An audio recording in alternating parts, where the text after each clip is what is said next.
Assalamualaikum warahmatullahi wabarakatuh. Kami dari kelompok 3.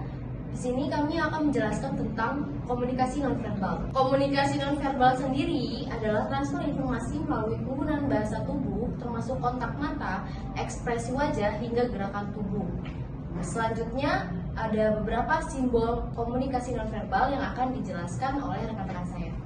Perkenalkan, nama saya Hilal Kusuma. Di sini saya akan menjelaskan beberapa contoh simbol komunikasi. Yang pertama itu ada ekspresi wajah. Ekspresi wajah disebut menjadi bagian penting dari komunikasi nonverbal karena kita bisa memberikan banyak informasi ke lawan bicara lewat ekspresi. Misalnya saat kita merasa excited dengan lawan bicara, maka ekspresi kita akan seperti tersenyum atau senang gitu. Sedangkan saat sudah bosan, maka ekspresi wajah cemberut akan keluar dengan sendirinya. Yang kedua itu gestur. Gestur juga menjadi salah satu contoh komunikasi nonverbal yang wajib kamu pahami. Misalnya, kamu menunjukkan gestur tubuh yang tidak nyaman saat berbicara, maka lawan bicara akan tahu jika kamu merasa terganggu. Lalu yang selanjutnya yaitu bahasa tubuh. Bahasa tubuh adalah cara seseorang dalam menempatkan tubuh mereka secara alami, tergantung pada situasi, lingkungan, dan bagaimana perasaannya. Contohnya, saat ada orang sedang bicara dengan menghilangkan tangan atau dahinya berkerut, maka kemungkinan dia sedang merasa kesal dan marah karena suatu hal. Perkenalkan, nama saya Deska Fortuna. Di sini saya akan menjelaskan tentang simbol-simbol komunikasi. Dan selanjutnya yaitu ada sentuhan. Sentuhan juga menjadi salah satu contoh dari komunikasi nonverbal. Namun sentuhan akan lebih cocok dilakukan pada orang yang kita akrab. Jika kita melakukan sentuhan dengan orang yang tidak akrab, pastinya akan jadi kecanggungan, bahkan kesalahpahaman. Sentuhan memang umumnya digunakan untuk berkomunikasi, dukungan, atau memberikan kenyamanan kepada orang lain.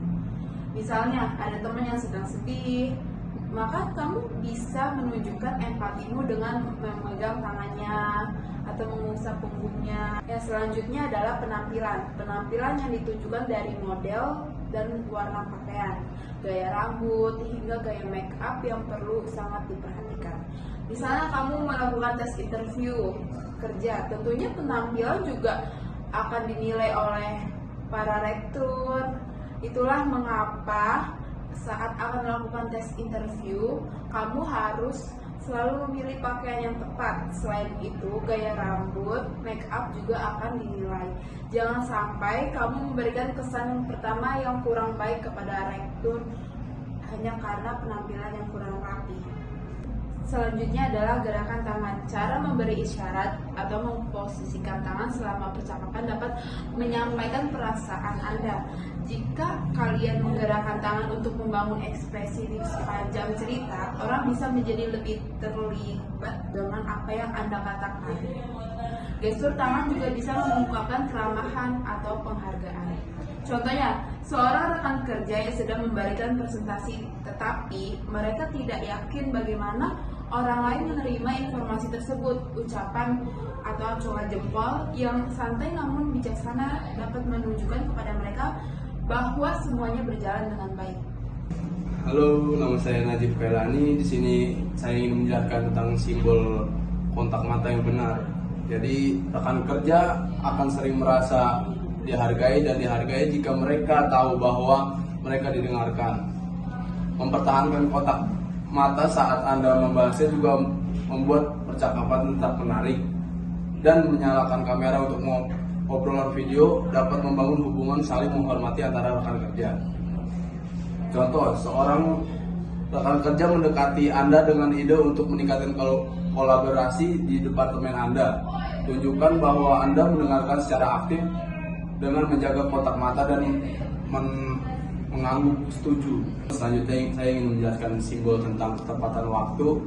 Jadi kehadiran tepat waktu atau keterlambatan dapat memberikan pesan tentang nilai dan